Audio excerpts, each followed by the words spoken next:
So you're looking at the impact of food security. So I was just wondering, how are you evaluating food security? Like what aspect? Can I come to that when I get to those results? We have multiple different measures of that.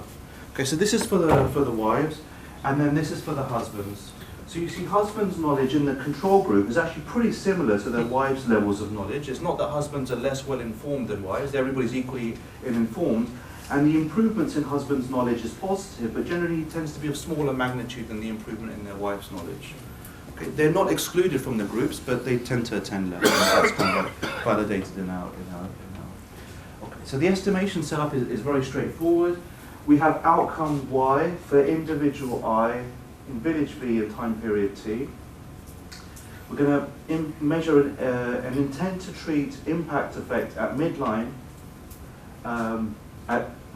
at end line. We're going to condition on baseline characteristics of the household, randomization, strata, and district fixed effects. And for relevant outcomes, we'll be able to control for baseline levels of those outcomes.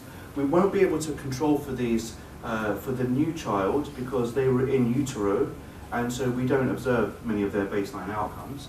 But for mother's outcomes, father's outcomes, old child outcomes, we will have initial conditions there as well. So there are quite a few non-economists. You can just quickly explain the intent to treat. Go ahead. Okay, so what we're going to, these coefficients here, these are going to be the two numbers that I show you, the impacts at 2 years later relative to the control group, and the impacts 4 years later relative to the control group. I'm going to assume that everybody that was offered the treatment took up the treatment.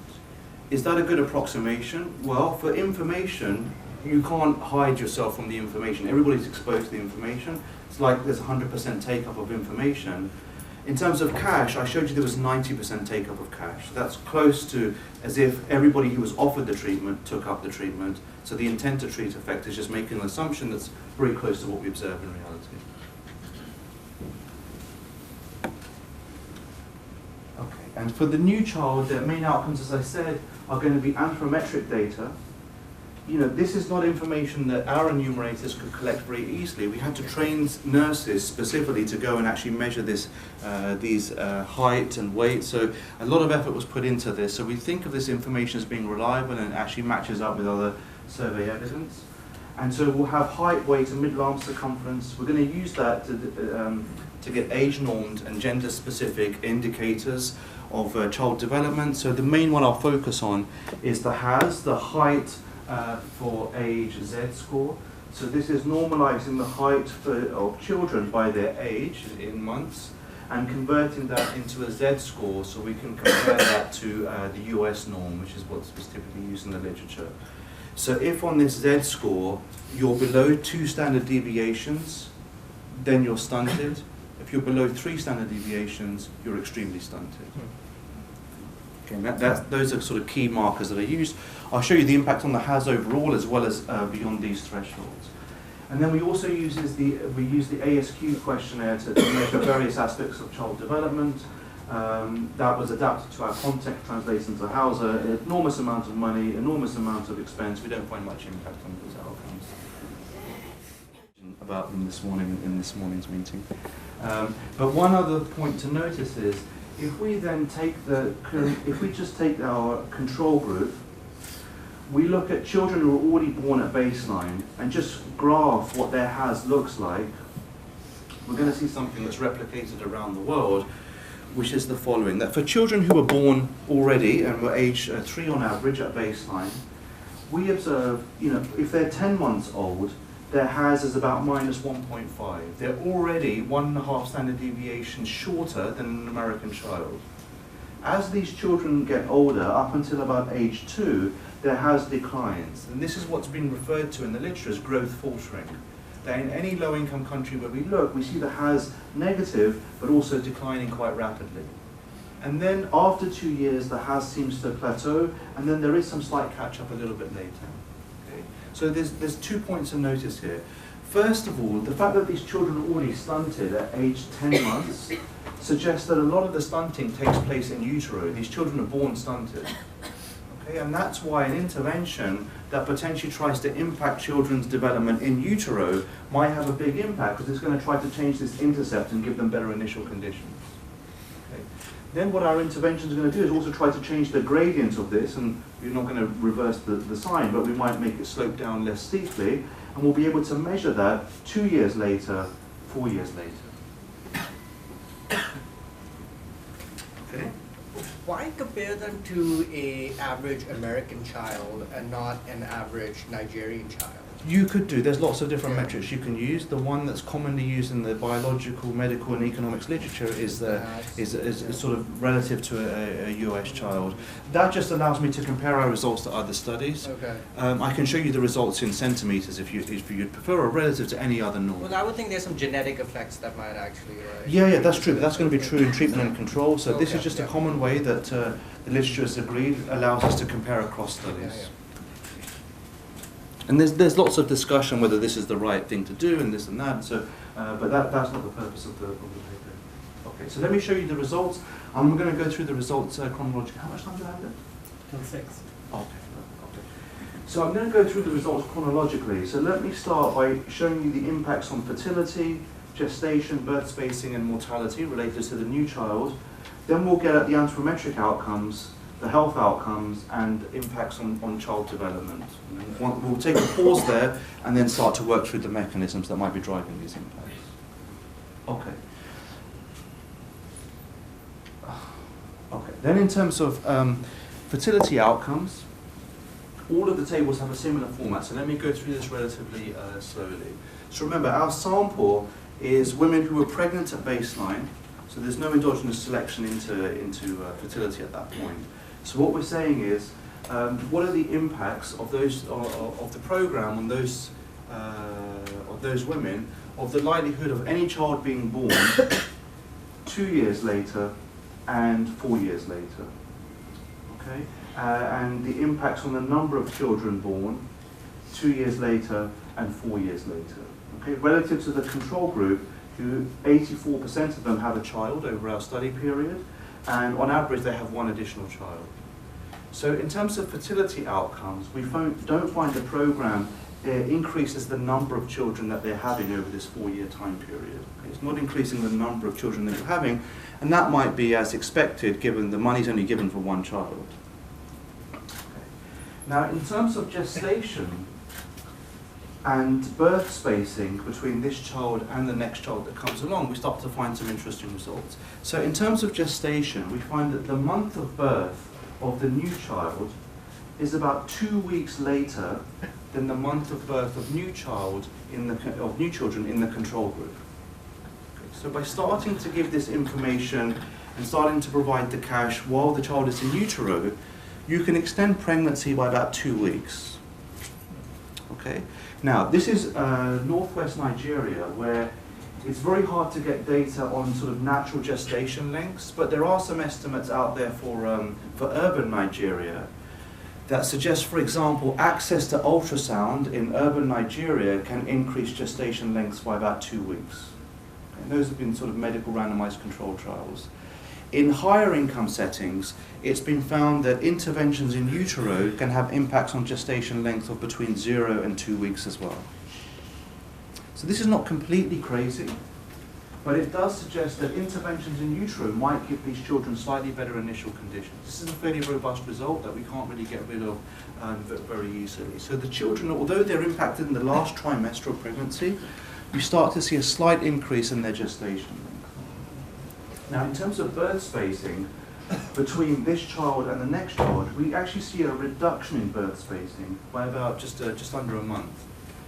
Okay, so they're as likely to have a second child, but the time between the first child and the end child is slightly shortened. So we're actually speeding up the birth of that sixth pregnancy, but we're not causing that sixth pregnancy to be more likely to happen. But is this because child mortality is so high and they think that the first one that they got the funds for is going to die? No, because we see no impact on child mortality. Right, so when we look at whether those children are dying at various stages, either in the age of death or whether they died early in life, we're not seeing any treatment impacts on the new child at all. But I think her point is that it's the expectation of higher mortality.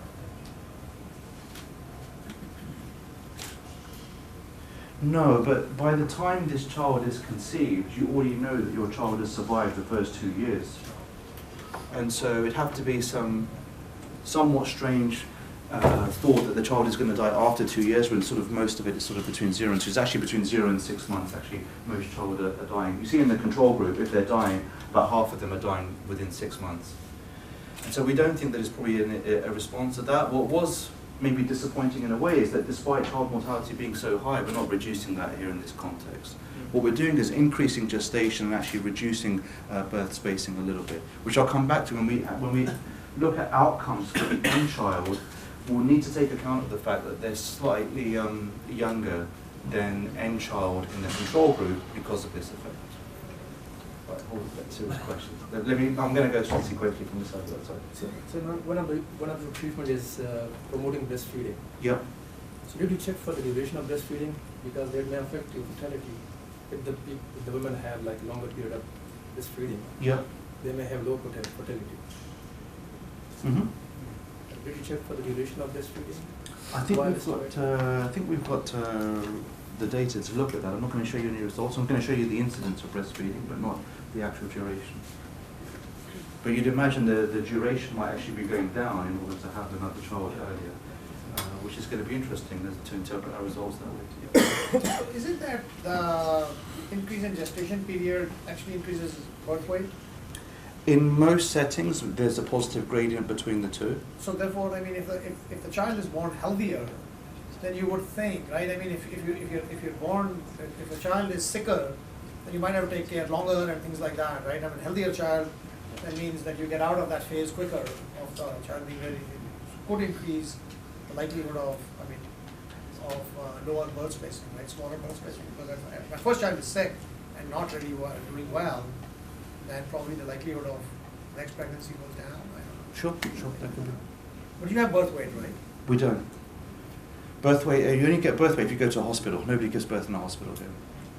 We improve that percentage, and I'll show you that, but it goes from like 13 to 20%. So it's still a very select sample for which we have birth weight. When we look at that sample, you find increases in birth weight related to increases in gestation, but it's a very select sample of women who are going to get that. So birth weight's not available here. I'm sorry, just to be sure, it's a trivial question. That figure at the bottom, 0.486, would died under 6 months. Yeah. That means 50% of children died before the 6th month. That's right. Of those who died, 50% died within the first 6 months. No, Of those who died, 50% died under 6 months. Remember, child mortality rates are about 10% overall. Okay. So 5% of the total sample of Yeah, children I died just within thought 6 that months. was- Going in, were you expecting some effects on fertility? Not in this sample. We collected the other sample because we thought they would be induced to get pregnant earlier once this program's been provided. But we don't find any evidence of that. I would have thought fertility would decline, given the information that you're giving to these households about childcare. Well, you know, these women are already pregnant at baseline, so there isn't much margin for them to actually respond in terms of fertility. Right? They're already pregnant at baseline, they're chosen for that purpose. They're used to having many children. You see the average birth spacing here is about 30 months.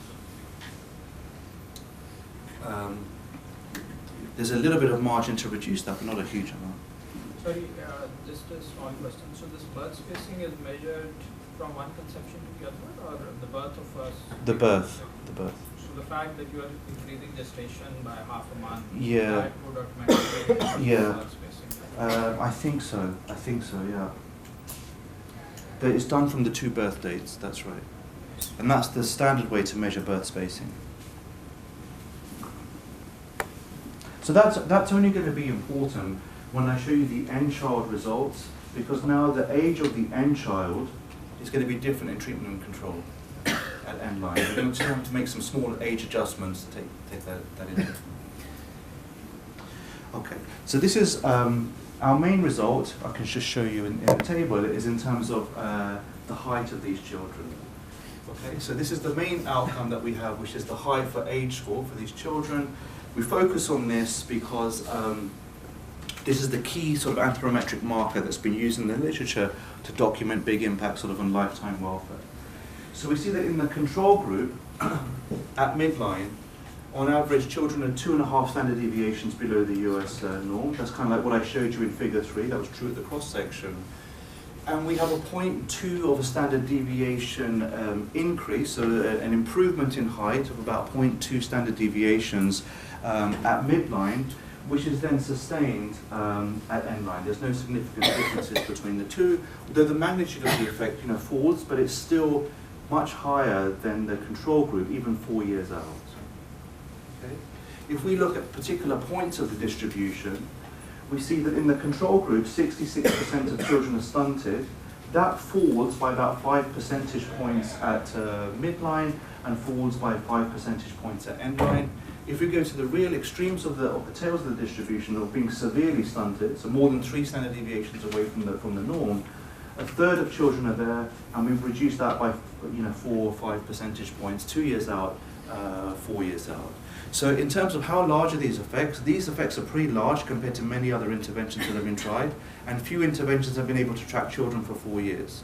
So 2 of the best known studies, for example, are ones, and most of this literature comes from Latin America, is a conditional cash transfer program in Nicaragua. They find a 2-year impact of about 0.07 on HAS and a 4-year fade out. So our impacts are larger and are not fading out from this intervention, which is combining cash with information. And the other useful point of comparison is another study in Nicaragua, another conditional cash transfer program, which finds a 2-year impact of about 0.13 of a standard deviation. When we do a sort of a meta-analysis and compare to many studies, there's been few interventions actually that have had such large impacts on HAS. Okay, so we think of that in 2 ways.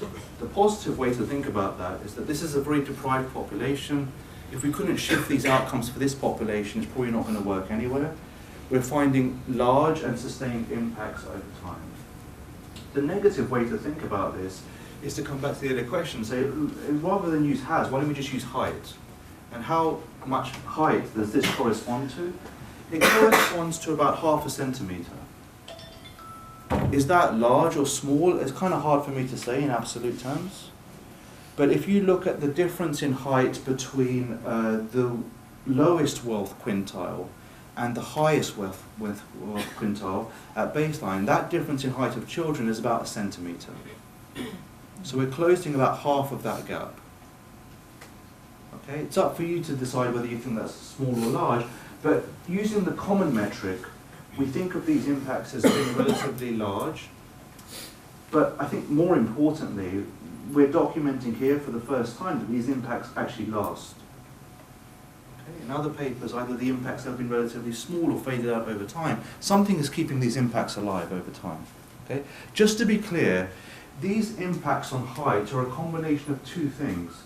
The first thing is the kids are in utero longer, there's gestation effect, and the second thing is conditional on their age, they're also going to be taller. Okay?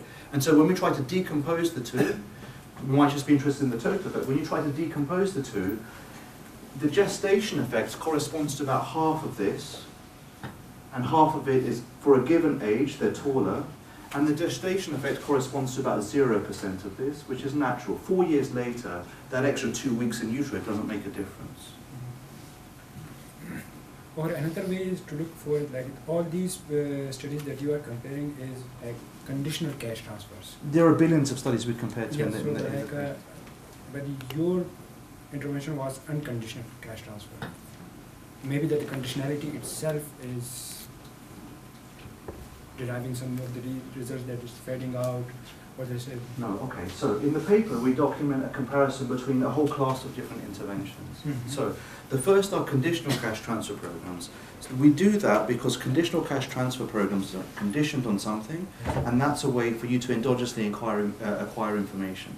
So one way that people interpret CCTs, it's like a UCT with some information that's being endogenously provided. So that's kind of like a natural comparison. Then there's a group of interventions that only provide information. Those generally find positive impacts on height, but of smaller magnitude. There's a set of interventions that, a very small set of interventions, 3 papers we found in the entire sort of history of this literature, that combine unconditional with information. And those find somewhat similar impacts, but typically after a year or 2 in context outside of sub-Saharan Africa.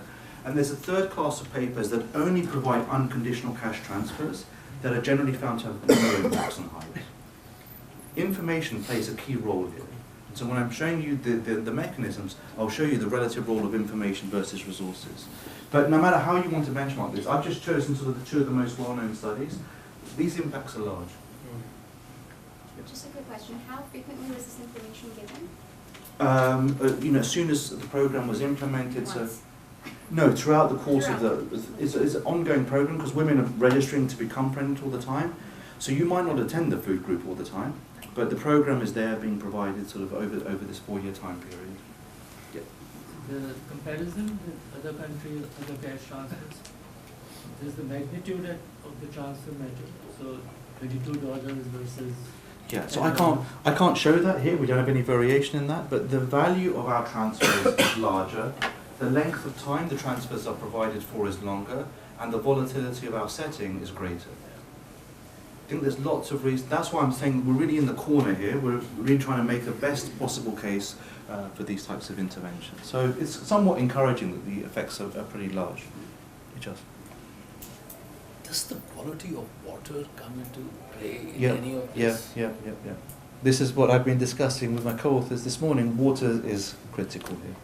Because, you know, I mean, for all the years I've been associated with, on the policy side of this, people have been hammering home that, you know, nutrition support is not enough. Yeah. Let me look. If the children aren't able to retain the food they get, nutrition is not going to make any difference. Yeah, this is whether with information or without. I agree. And so, remember, I've shown you one number so far related to that. It actually comes in here. Right. So, in terms of wife's knowledge, should you breastfeed exclusively for 6 months? Only 13% of them believe that at baseline. What are the other 87% doing? They're giving the kid water.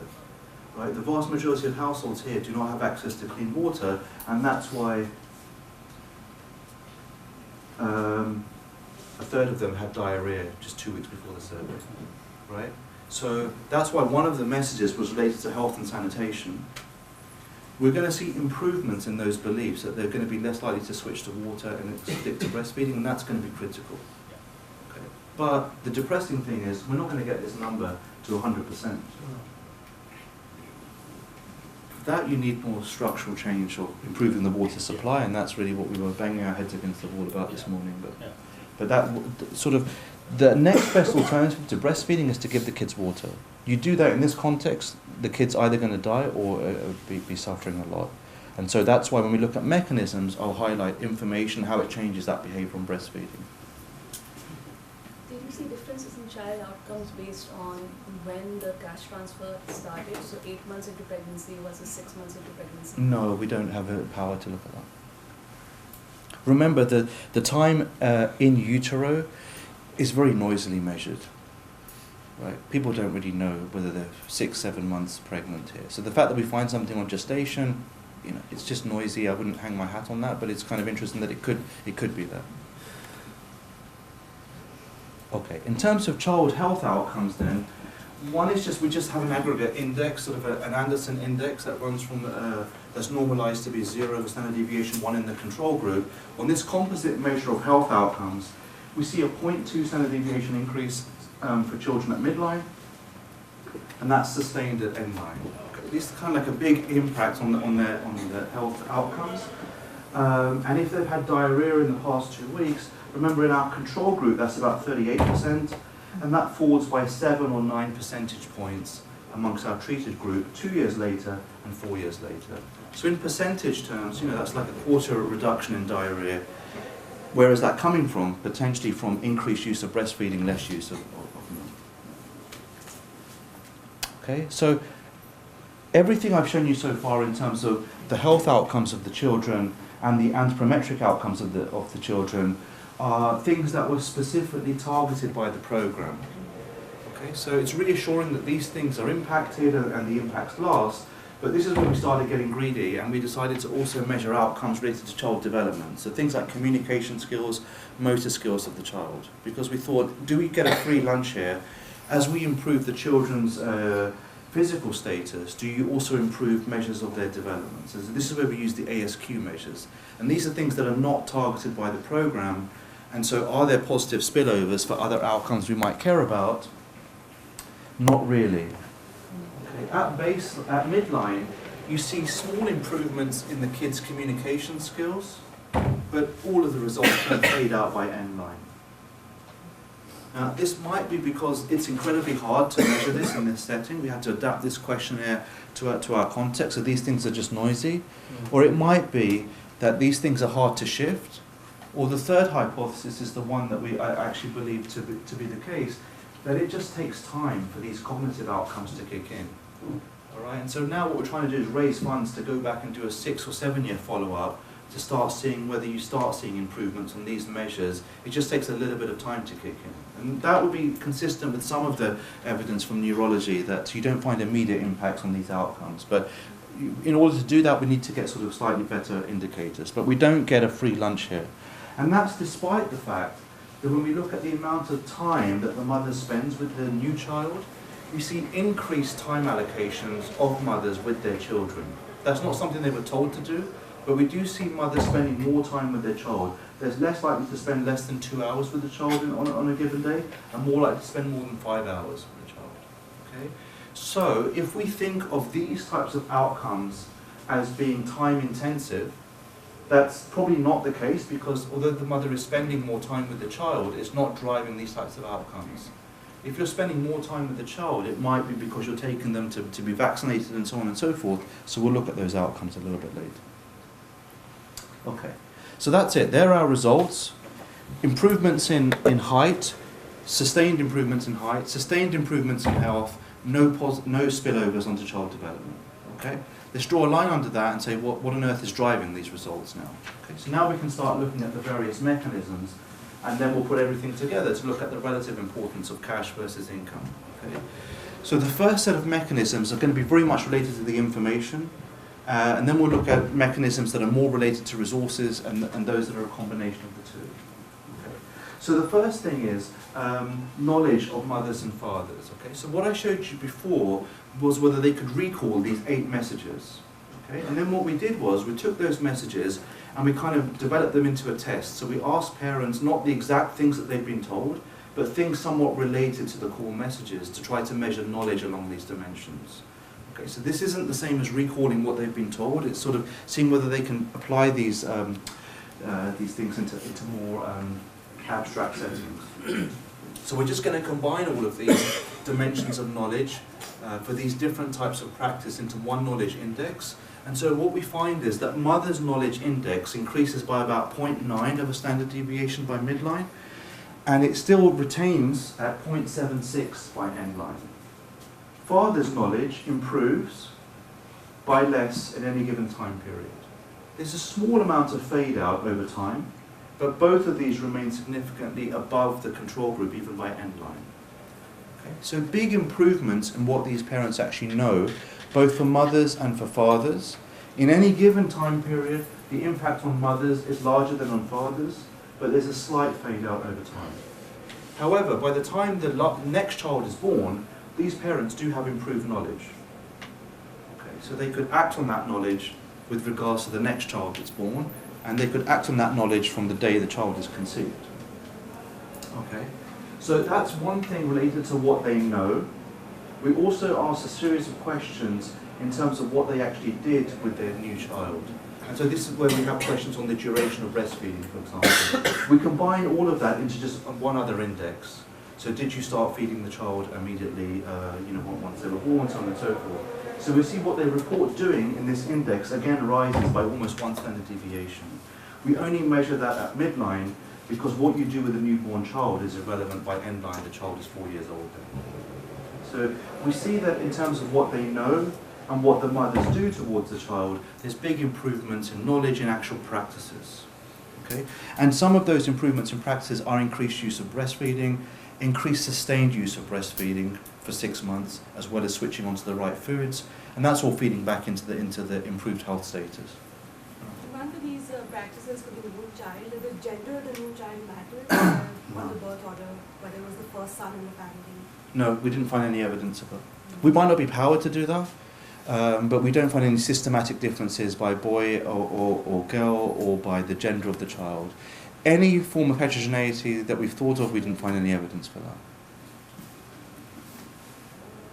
Okay, now let's run through some specific health behaviours, dietary diversity, and the seasonality of coping strategies. So now we're sort of moving towards consumption, but going through food and starting off with health.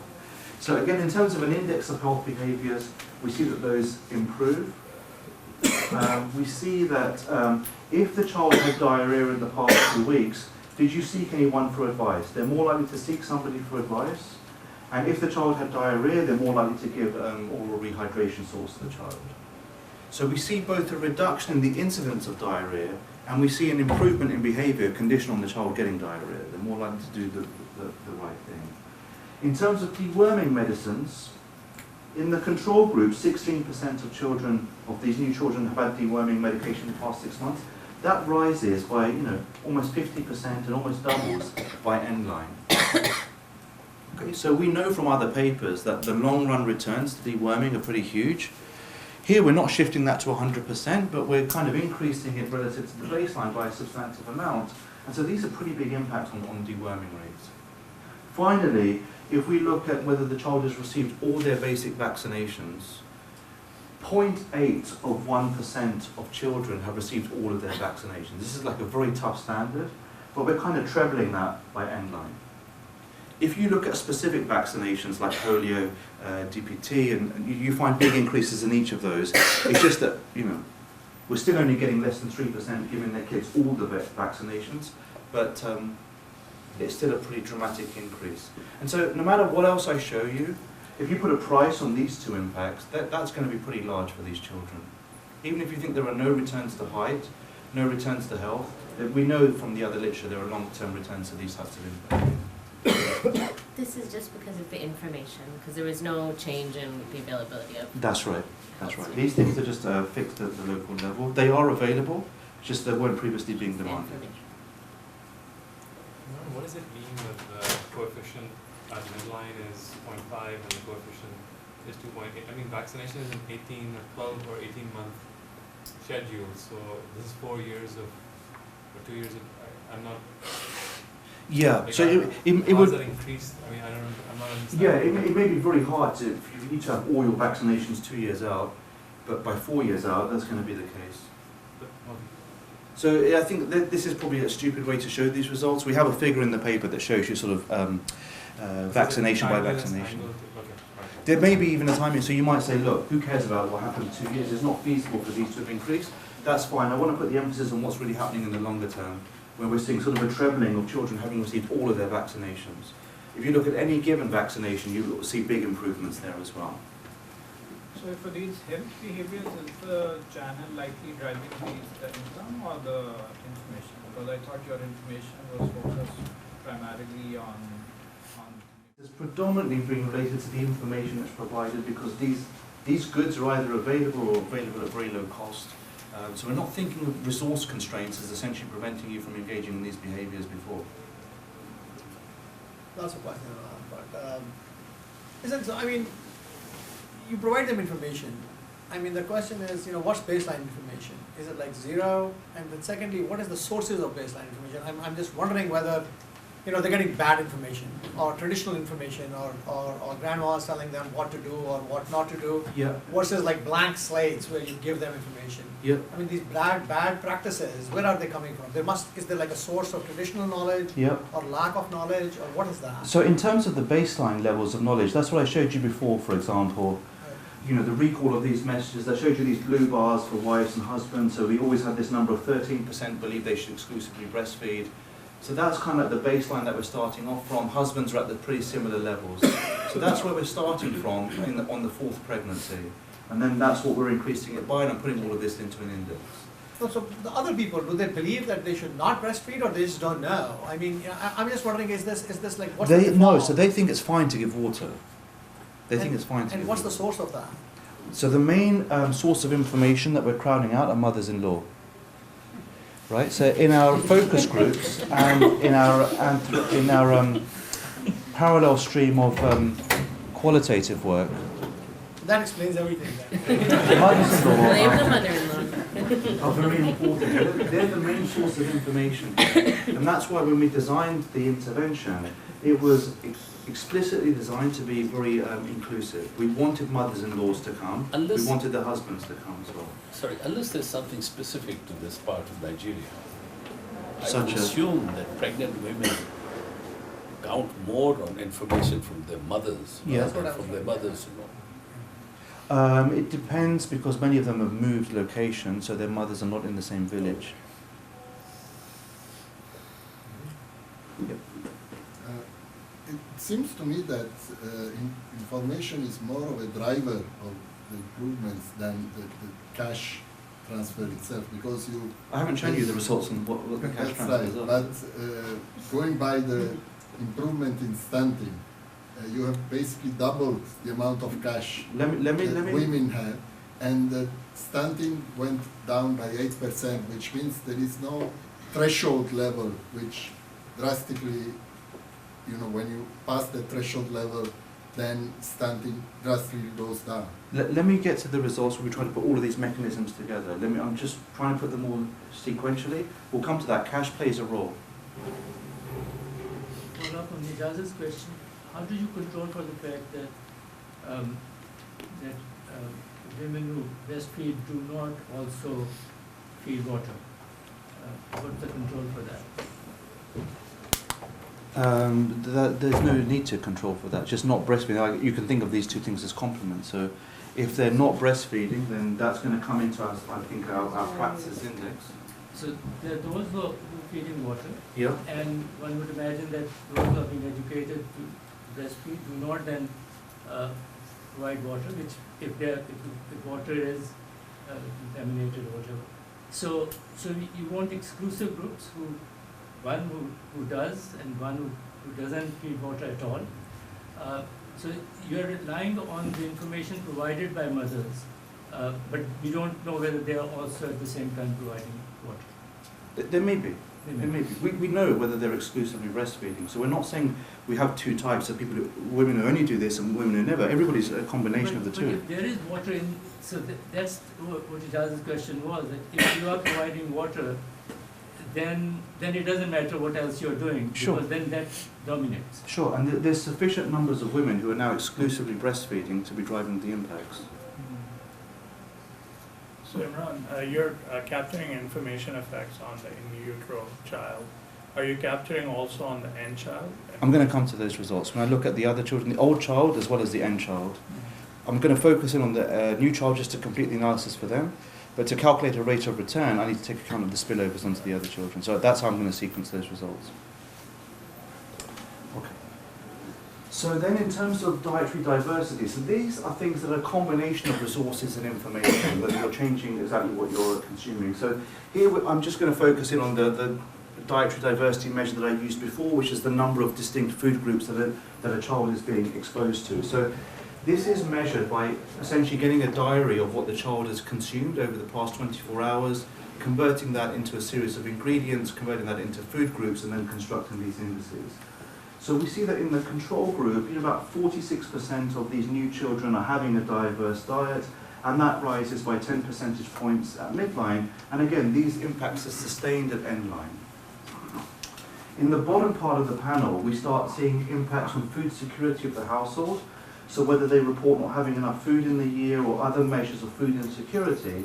And here what you see is food insecurity falling at midline and food insecurity falling at endline.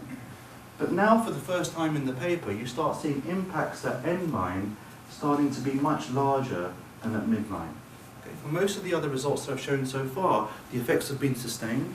But now when we look at things like food security, we start to see sort of improvements in food security 4 years out that are even larger than the improvements in food security 2 years out. This is going to be a nice segue into the next part of the paper. We look explicitly at resource-based channels. Okay?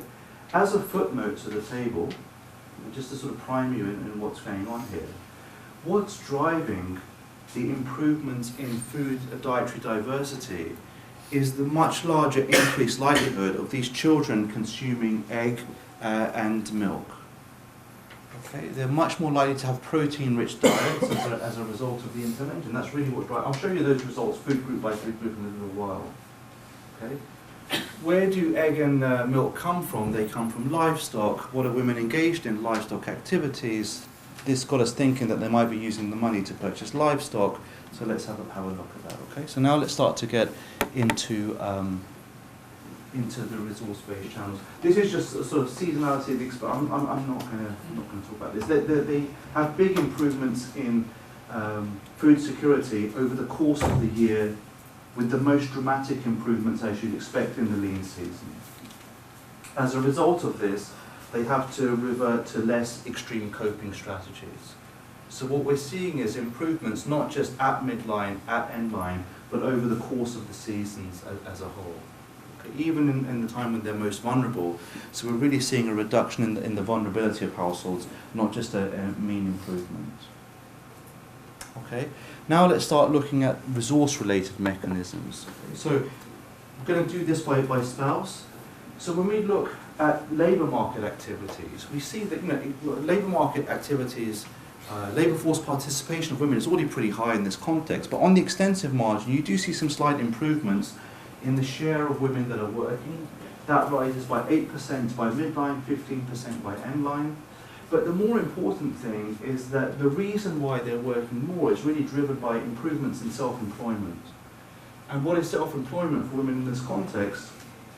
It's working with animals. Okay? And so what we see is big improvements, big increases in the number of livestock that are being bought by the household and owned by the woman.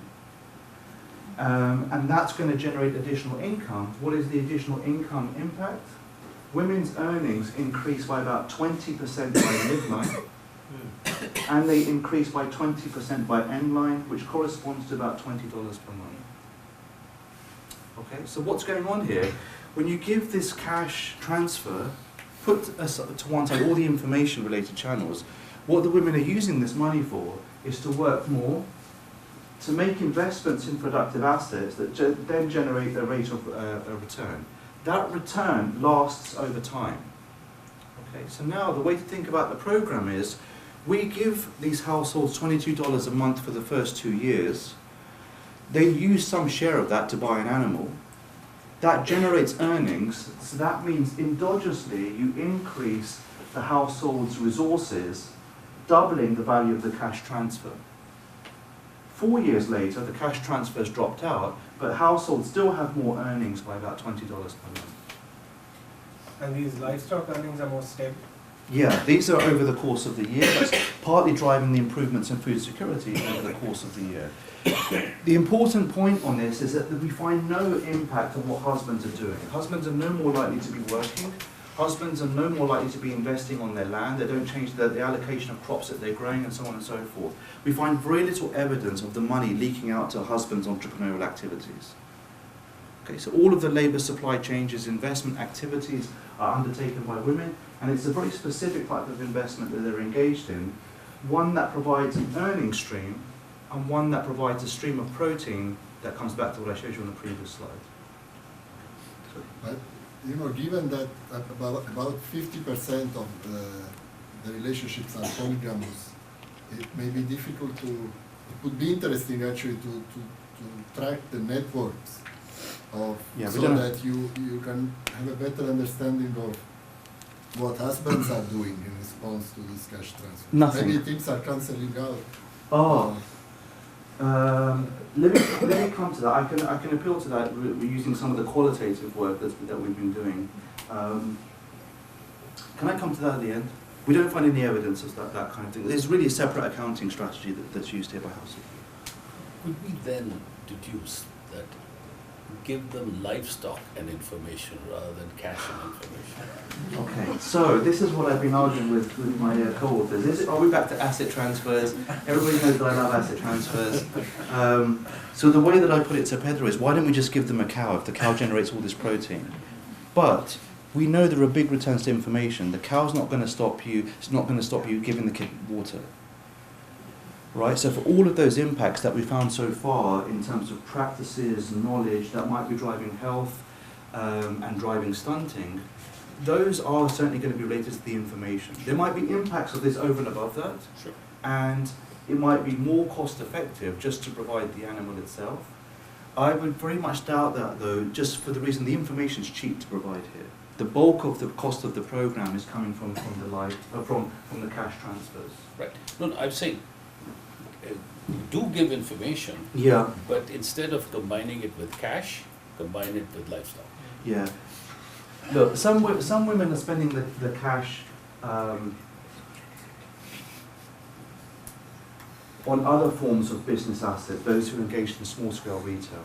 Some share of the cash goes into consumption. We'll look at the share of the budget that goes into consumption. So it's not that it's all dedicated to investment. In fact, we have the calculations in the paper. It's very hard to measure the price of livestock here. But essentially, for most animals that are bought, maybe we even have it, you should think of about 4 to 6 months worth of the transfers as being enough to buy one goat. It's not completely crazy, they could save that up, okay? So 24 months later, they bought this goat, they're generating the earnings from that. Those calculations are in the paper, but the marginal propensity to invest out of the cash is not 1. The marginal propensity to consume is about 0.4. The rest of it is used for savings and investment. So only giving the livestock would prevent those other beneficial activities in terms of increased consumption. So we were having a different conversation two days ago. But that's okay. We can talk offline. Okay. Yep. So the impact of the increase, the impact of the increase in the income. Yep. Are you controlling for the information? Is it just driven by the increase in the income? So this is driven by the treatment, is the bundle of the two things, but at no point in the information treatments were people told to go and buy livestock. At no point were they told to go and work. There was no even thought about asking any responses. In fact, they're doing it on their own. They're doing it on their own. This program is designed to target outcomes for children. It wasn't designed to have any of these impacts. The cash was provided because they thought this is how much it costs to get to buy a nutritious diet without taking into account the fact that the household's already spending money on food. Do you have a hunch that suppose there was no cash transfer? Yeah. And only information given to the parents? Yeah. It would have, how would the outcomes change? Would it have had some impact? Let me try to show you some of those counterfactuals. Okay. I'm going to take a few more questions, but then I'm going to ban any questions until the end. So I was wondering, earlier you showed that these women spend 4 to 5 hours more with the kids. So Yeah. I'm just wondering, are these the same women who also start working more as well as spending more time? We haven't looked at that. We could do, yeah. I mean, these individuals are very much underemployed. They have a lot of slack in their time constraints. But just to have a look at exactly what's driving all of this, if we look at livestock ownership, and this is specifically livestock owned by the wife, we see that about 80% of women own some animal. At midline, that rises slightly. By midline and by endline, most of the animals that are being bought are in the form of goats, or some slight increase in chickens, sheep by the end as well. And so we can put a price on those and say, you know, what fraction of the cumulative transfer does the price of one of those animals is, and it's between 4 and 8 months of the transfer, depending on what you which price you believe. And so this turns out to be really important because it's known in sort of the medical literature, or the recent sort of biological literature, that providing protein to children at particular points in the life cycle might be very important for their physical and later neurological development. And some of those mechanisms have been well documented in other papers. There's a famous study in Ecuador which had a randomized control trial where they just gave kids eggs and they saw big improvements in their height. So here what we're seeing is that when we provide the households with the unconditional cash transfers, they're generating that channel that could be driving some of our stunting results in addition to the health, the information component, and that's what I'm going to try to decompose in a little while. Okay. But both of these channels potentially could be driving the health outcomes that we've seen because of the provision of protein-rich foods exactly at this point in your life. And that literature's becoming quite developed. But the most beautiful way to see this, I think, is in the following figure. Okay, so this figure just combines the last 3 results. So focus here on this side. This says, what are the impacts by end line on livestock ownership by women. Okay, these are percentage impacts, and I've divided animals into those that produce milk, those that are commonly eaten, and those that produce eggs. Okay, so we have, between 10 and 20% increases in ownership of those types of animals. Okay. This then shows you the 7 food groups that these households are then consuming 4 years later. Okay. And so the orange bars here, what's the orange? The orange ones are the ones where the children are consuming those products, and the green bars are the changes in expenditure on those products. Okay? So what we see is that having more animals owned leads to large increases in the consumption of dairy products and flesh foods and eggs, only a small share of which is explained by spending more in the market. The rest is coming from home production from these animals.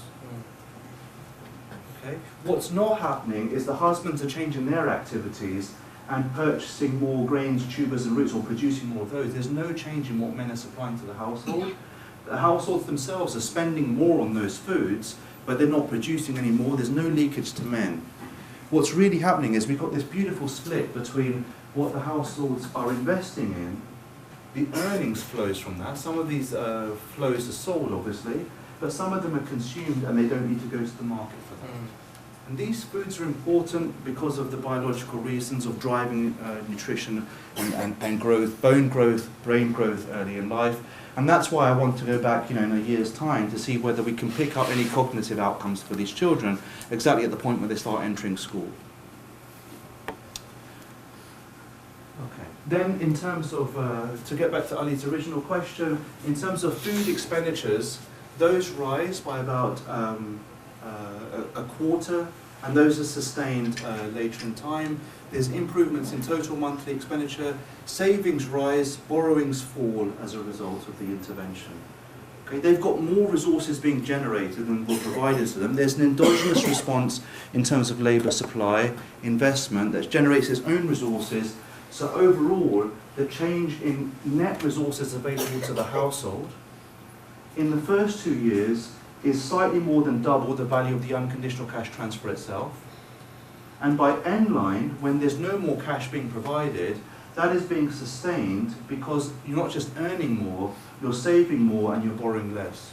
And these two things, if we convert these into a monthly flow, that means the household has an increase of about $48 per month in resources that are purely being endogenously generated now. Okay. Whereas the $22 that we provided, that's mechanically included in here. Okay. And the other 26 is coming from this earnings impact. There's not much changing on savings and borrowings going on there. But later in time, the endogenous response of households remains the same in magnitude, but we've removed the $22 from the program itself. The program is sustainable. Okay? The program is kick-starting changes in labour markets that causes the resource flow to households to be sustained 4 years out. Okay? And that's what explains the food security improving over time, and many of the other impacts being sustained over time. How did you disentangle this effect? So was it a labour supply effect or was it the case transfers? Okay, that's the next set of results. So Ali, I know I'm going a little bit over, but there's also been a lot of questions. Can I have another 10 minutes? I have no issue. Is that Let's try and wrap it up. Yeah. Okay, I have 3 more classes of results. The first is, let's put all of this together now. I've shown you that information matters, cash matters, and I've given you the channels for that, but I haven't told you how to break that down. Okay? So the way I'm going to do that is to use mediation analysis, which is going to say we've got a total change in, say, the height of the children as a function of treatment, and that can be decomposed into the effect of the treatment on any particular mediator and the correlation between the mediator and the outcome. So this is not going to be causal, because this component is not causal, this is just a cross-sectional relationship, but it gives us some indication of what might be the relatively more important channels here. Okay? So the outcome I'm going to focus in on is the HAS of the child, and the mediators we're going to have are going to be, some of them are going to be information related, some of them are going to be related to expenditures, and then some of them related to the labour market or owning livestock. So So let me just show you the figure, and then I'll explain the figure in a second. So just ignore this for the time being, just focus on this. Okay. So on the x-axis, we have the impact on the has. Okay, so the overall impact on the has at midline is about what I showed you before, about 0.15, okay, in this mediation analysis. Okay. What these colours show are the importance of different mediators. So the bluish mediators are those that are related to information, and the brownish or orangish mediators are those that are more related to resources. Okay? So the most important mediator in the short term is this dark blue one, which is mother's knowledge. Okay? 60% of the total effect on height can be explained by improvements in mother's knowledge for the first 2 years. Okay? Father's knowledge matters, but much less so than mother's knowledge. Resources matter, but they only explain about a fifth of what's being explained by information. This dark blue one here is whether you own any animals, basically the livestock channel. Okay? And there's about 20% of the variation that we can't explain through any of these mediators. But we can explain about 80% of it, and by far the most important mediator in the short term is mother's knowledge. Resources matter, but only a little bit over and above what happens in the short term. Now, when we do the same thing at end line, we make one slight change, which is to say that at end line, there's an additional mediator, which is what your height was at midline.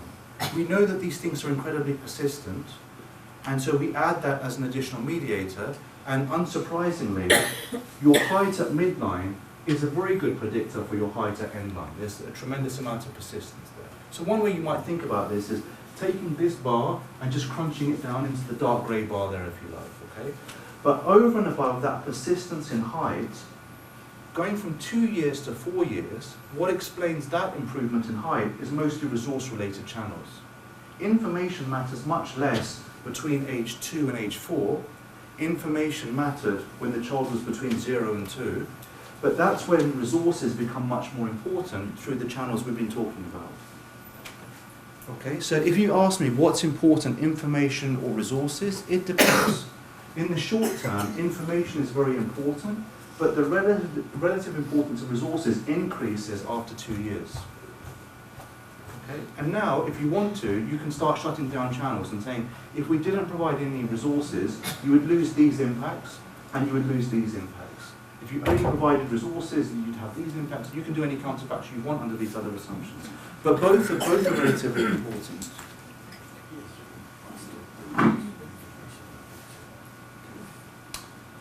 Okay. The final result I want to talk about is in terms of cost effectiveness.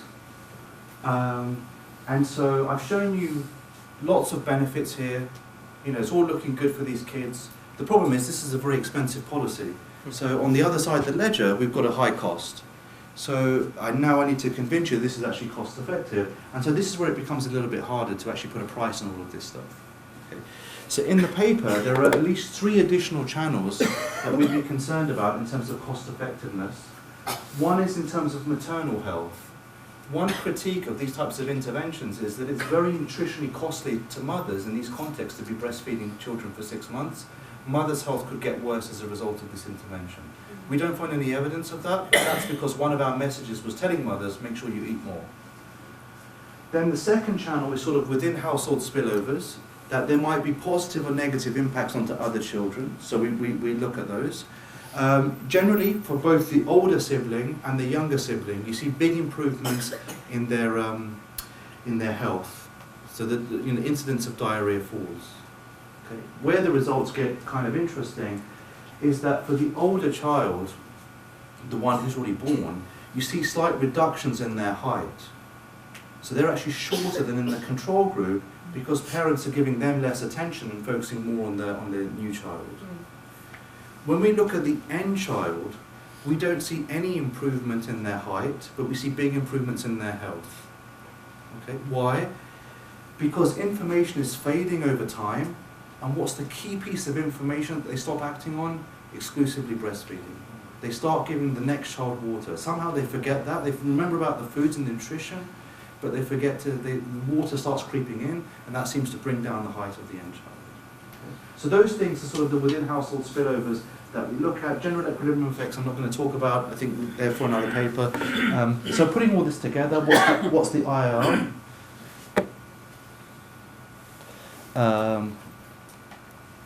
Let me just blow this up a little bit. I really want you to see the numbers. This I promise is almost the last result. How do I make this bigger? I think we can see it. Okay. Okay, just focusing on columns 1 to 3. Okay, these ones are just irrelevant. So the first column says, imagine the only benefit was the resource channel to households. So forget about anything that's benefiting the children. Don't put a price on the height or the health. Just focus on the net resources that go to the household. Okay. So then we have a sort of a cost of each of the intervention. And then the benefit to cost ratio is 6. The internal rate of return is about 135% just from the resource channel. Okay. Why? Because I showed you that the amount of money that we give these households, they're able to more than double that through further endogenous responses. Those costs, those benefits, they accrue immediately up front. And here we're assuming that the benefits that we documented only last for 5 years. So even if the animals all die after 5 years, you still have an internal rate of return over 100%. There's nothing on the planet that has an internal rate of return that high. In columns 2 and 3, we then say ignore the earnings to households because that wasn't the intended outcome for the project. It was supposed to just focus on what happens to children. So now what we have to do is we have an impact on the height of children. How do we put a price on that improvement in height? Okay. And there are 2 papers out there that have been able to study children from age 0 up until they enter the labour market to calculate what is the impact on earnings, of a change in height. So what is the gradient of earnings with regards to height? There are 2 papers. You can imagine all kinds of attrition issues with those papers, but there's literally only 2 papers out there that can estimate this coefficient. And that coefficient varies between boys and girls. Okay, and that's coming from, I think, a study in Guatemala. There's similar work by Sally Grantham McGregor in Jamaica as well.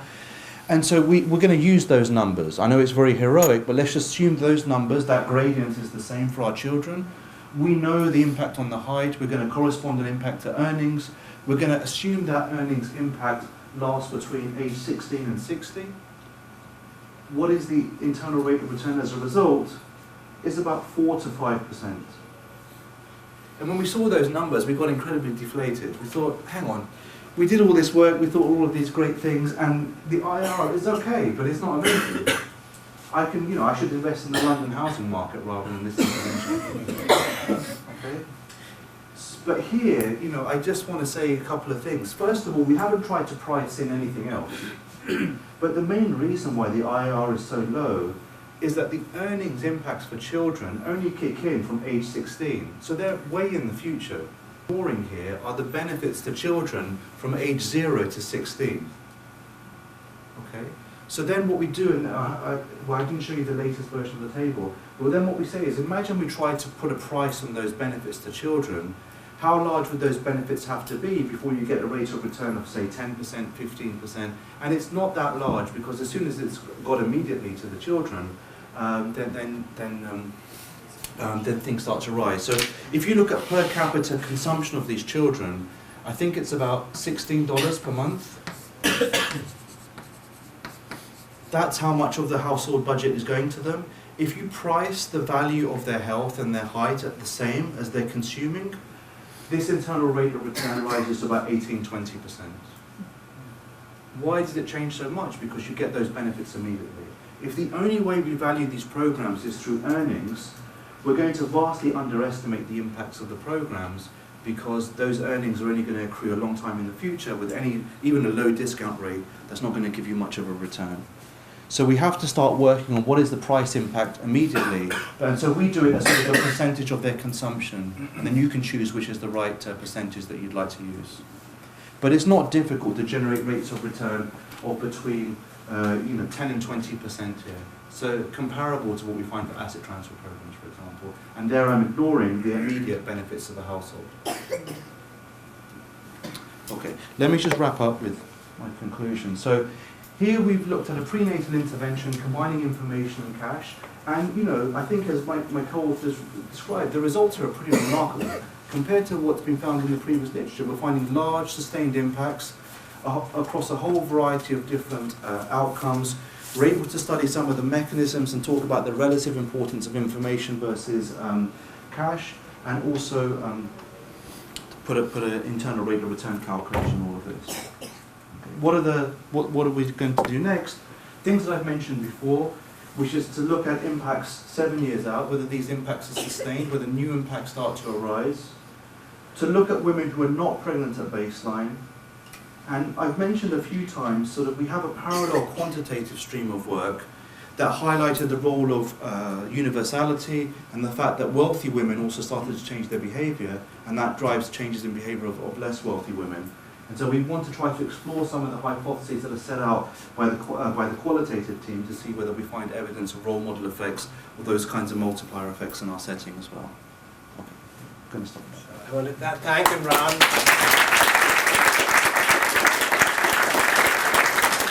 I want to thank all of you as well for sort of being engaging and asking great questions. I think this is a great illustration of how people who are invested in creating evidence can actually talk to really important policy questions. And what I love about this question is that it's the kind of thing that you don't read about in newspapers, right? But it's a really, really important development issue. And so, what engagements like this can do is also bring back onto the table things which really matter for development, but which the discourse is not catering about. And that's one of the things we want to do. But thanks again for taking our time. Do we have time? So if you want to go ahead, there's tea, and you can take it up over there. Okay. Thanks. I mean, you have to be a bit careful about the information.